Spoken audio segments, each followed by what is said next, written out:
Metropolitan Opera Auditions of the Air, presented for your enjoyment each week by the Sherwin-Williams Company and its dealers from coast to coast, whose paint and varnish products cover the earth.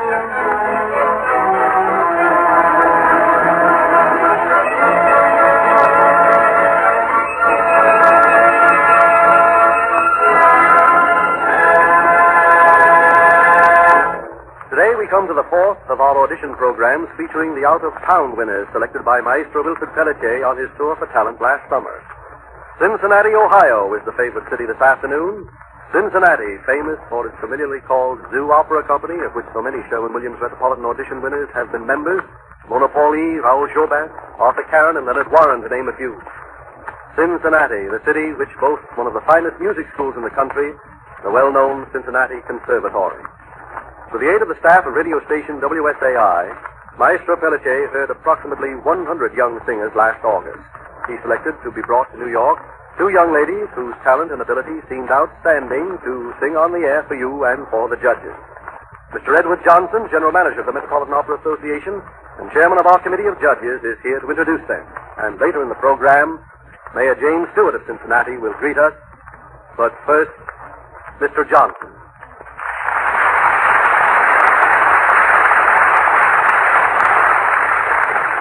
Thank you, Mr. Cross, and good afternoon, ladies and gentlemen. There is no fixed rule which tells us where talent may be found. And among our great American artists at the Metropolitan, no two come from the same place. In the past, we have spent years combing Europe for fine voices, and we have sometimes ignored the possibilities of our own tremendous continent. We are still new at the job of developing and growing our own artists, but we're learning every day and with magnificent results.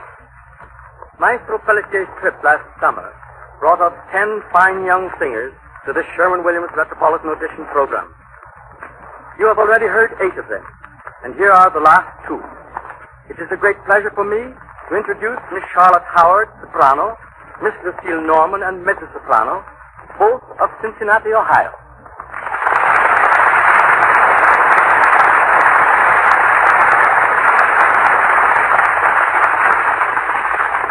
First to audition for us this afternoon is Miss Lucille Norman. Miss Norman's mother and father both were singers, so it was only natural that by the time she was 12, little Lucille was singing her heart out in school operetta performances. At 16, she made her professional debut with the Colorado Symphony Orchestra. The success of that appearance led to many radio jobs in Denver and later in Cincinnati. She won a scholarship to the Cincinnati Conservatory of Music, and since then has sung both oratorio and concerts in and around that city. Miss Norman has chosen for her audition this afternoon an aria from Gluck's opera Orfeo. Orfeo, having braved the fires of Hades to bring his beloved Eurydice back to earth, disobeys the warning of the goddess of love and looks at his beautiful wife. As she falls lifeless in his arms, he sings the noble Che farò senza Eurydice. I have lost my Eurydice.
Charlotte Howard, our next auditionist, was born in a mining camp in Kentucky. Her father was a physician, her mother an educator. When Charlotte was 14, she won the singers division at the Kentucky State Music Festival as a mezzo-soprano. By the time she had graduated from the Ohio Wesleyan University at the tender age of 18, she had become a lyric soprano. She won a scholarship at the Cincinnati Conservatory of Music and continued there until she received her Bachelor of Music degree. Since then, she has appeared on radio, in concerts throughout the Middle West, and with the Cincinnati Zoo Opera Company. Unfortunately, she has been suffering from a severe cold, but true to the tradition of the theater, she's going to sing so that the show may go on. Miss Howard has chosen an aria from the third act of Jules Massenet's opera Lucille. De Gorma, father of the lovely Chimène, is killed in a duel of honor. Chimène, heartbroken, demands the name of the murderer. She is horrified to learn he is Rodrigo, her betrothed. Sitting alone in her room at night, she despairingly sings the tragic Pleurez, Monsieur.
In these times when every one of us is doing his bit to help defend our country, Sherwin-Williams is proud of the part its paints and varnishes are playing in national defense.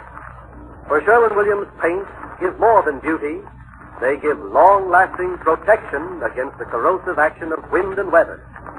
Yes, paint protects America, saving our nation millions of dollars annually by preserving the surfaces it covers. And today, when preserving the things you own is so important, it is more worth your while than ever to know your Sherwin-Williams dealer and all the ways in which he can help you. If you are looking for home color styling ideas, you are welcome at any time to come into his shop and look through the famous Sherwin-Williams Paint and Color Style Guide. Those huge volumes are packed with beautiful color photographs of actual homes and actual rooms.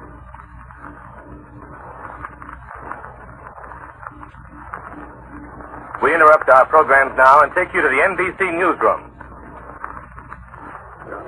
A Japanese flash.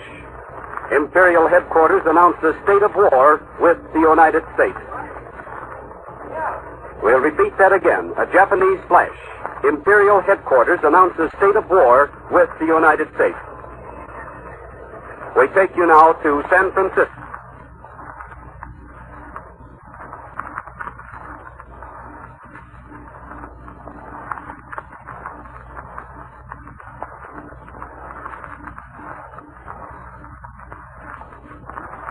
In San Francisco, we present Up and Close. Hello, Americans.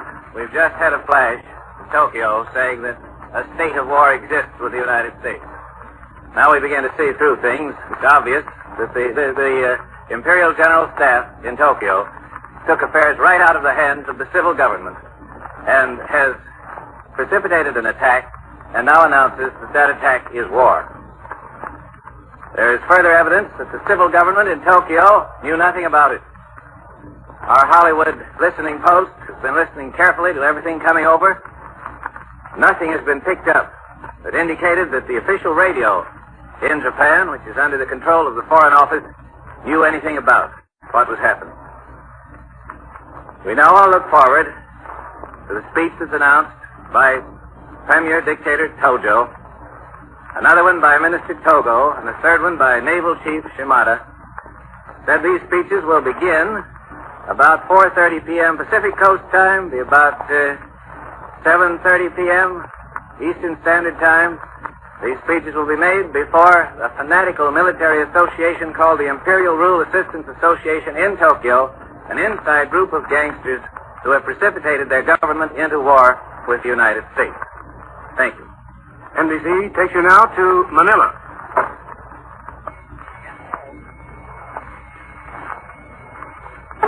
Ang sumalakay ng ikawalo ng umaga doon at alas 2:30 sa Manila sa may po ng Pearl Harbor. At maraming mga sumalakay na reklamo ang nakalakpak. Isinawag ng Pangulong Roosevelt na buhat sa natin kung sinasabing sinalakay ang Honolulu ng mga reklamong Hapones. Aliman kong sumalakay.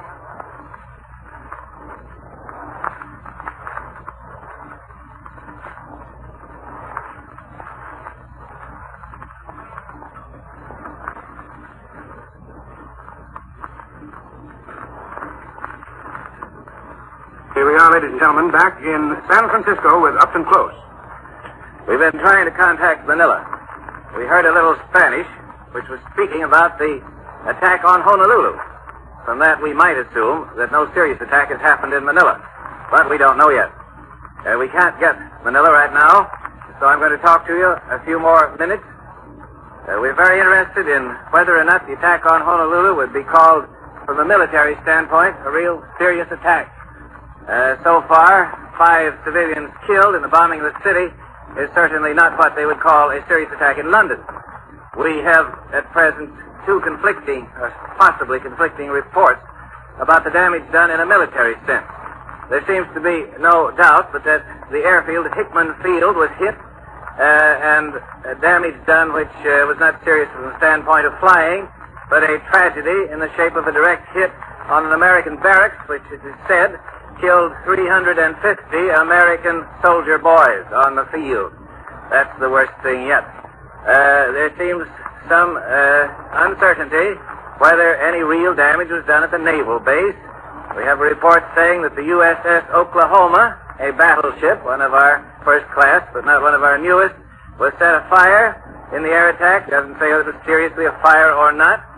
There's another report, unconfirmed, that 2 U.S. warships, one of them the West Virginia, were sunk. I would take that just as a rumor until we have further confirmation. Now, as I have said before, the whole thing is going to come clear after we get these speeches from the Premier of Japan. It's rather interesting to note the possibilities of the way in which the attack took place. There's one rumor that the attack took place from the south. That would be in the direction of the island of Maui. It might be that a Japanese airplane was hiding out around the little island of Maui or below Molokai. It might even have been in connection with something going on at the island, on the island of Hawaii, the biggest island of the chain and the southernmost one. There's a port there called Hilo, where there are Japanese in dominance. We have just had a flash saying that Japan has also entered a state of war with Britain. Thank you, Mr. Coast. Manila is ready now, so we take you to Manila. Well, that bombing occurred. It was in the middle of the night in Manila. Word of the attack was officially flashed to General Douglas MacArthur, commanding the U.S. Armed Forces of the Far East. General MacArthur immediately issued an alert command to his entire force, including the Air Corps, which sprang into action. The Navy got word through its own sources. From Admiral Hart's headquarters came word that hostilities had opened with the bombing of Pearl Harbor. It was announced that steps are being taken accordingly. That is Navy language. Censorship is to be established. We don't know just when it will be full censorship. The telephone circuit has been discontinued for general use, and it is no longer possible to send code messages to the United States. Plain English is permitted for the time being. Pan American Airways here says there is no flipper at present in the way. There is a ship at Wake Island headed for the Orient. It was to have arrived here on Wednesday. This position of the Clipper service remains undetermined for the present. The United States word of the Honolulu attack came through efforts to check on a report that Manila itself had been bombed. This report apparently emanated from London. On the contrary, Manila is still quiet and peaceful, or was until the news got around about the Japanese attack on Honolulu. Details about what happened in Honolulu are lacking here. Press reports indicate that 50 or more planes participated in a general attack on Pearl Harbor. Naval authorities here agree privately that they could only avoid such an attack from a carrier, although it is learned from the non-naval sources that the Japanese had an air base of considerable size about 1,000 miles south of Wake Island. This would not have been within round-trip bombing distance of Hawaii, however. I have just received word that the Air Force of the U.S. Army of the Far East is taken to the air on patrol here. They can be heard overhead now. Let me assure you once more that Manila has not been bombed. General MacArthur, seeking to quiet the people when this report got around, put out a comforting statement. He appealed to the Filipino populace for self-control.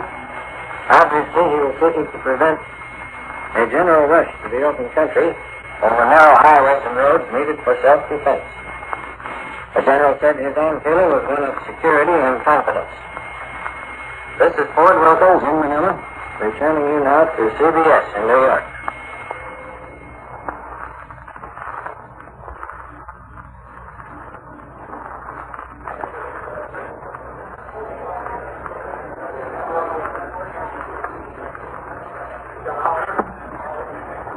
This is H.B. Kaltenborn speaking from the NBC newsroom. We've just had word from Shanghai that a British gunboat in the harbor of Shanghai has been sunk by the Japanese. The importance of this is that it indicates that war is declared not only against the United States, but also against Britain. However, it is possible that the Japanese were aiming at the United States gunboat Wake, which was close to the British ship. But it happened that the Wake was not damaged, and the British gunboat was.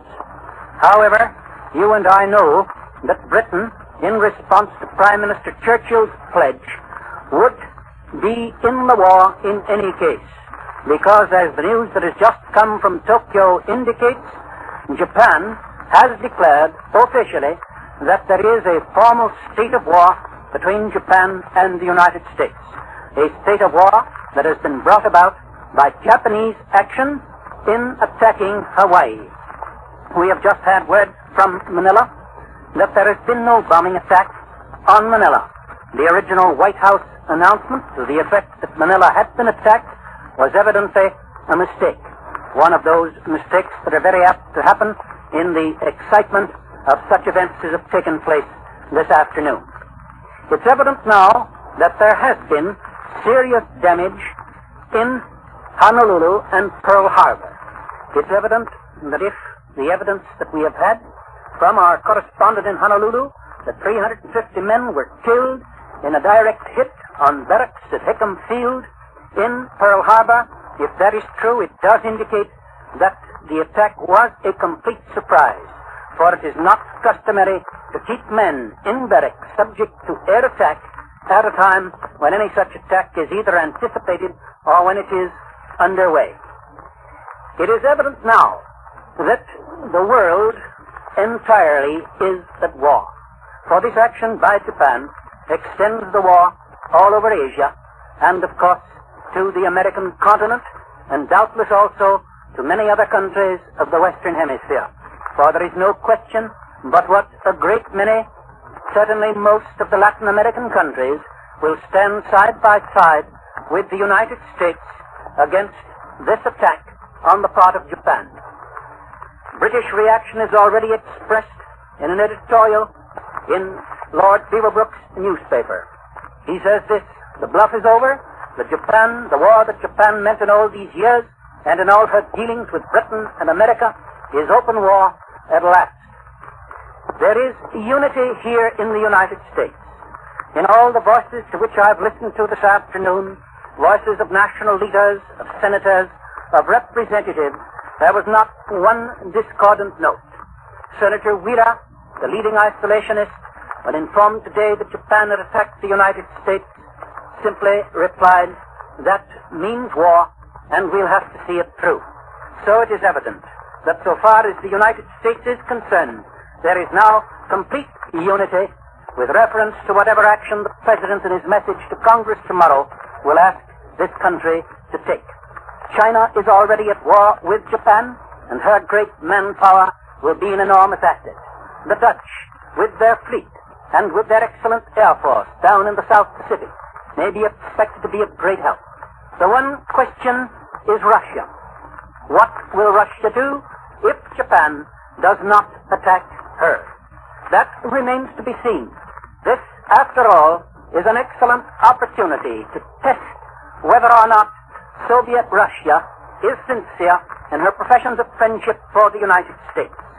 For, doubtless, she could be of enormous assistance if she were to turn over to us her bases on the Kamchatka Peninsula, if she were to permit us to use Vladivostok, if she were to use her great army in the Far East to strike into Manchuria and thereby divert a good part of Japan's military power. Obviously, Russia will wait, but it is quite possible that if Japan does not attack her, that she will decide to place herself at the side of the United States and use those forces in the Far East that have so far played no part in the war. Good afternoon. Ladies and gentlemen, you've been listening to H.V. Kaltenborn, noted NBC commentator and news analyst. This is the National Broadcasting Company.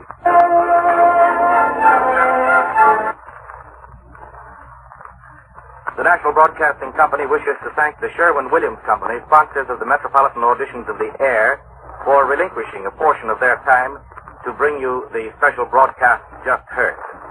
The Metropolitan Auditions of the Air will be heard again next Sunday afternoon at this same time. This is the National Broadcasting Company, RCA Building, Radio City, New York.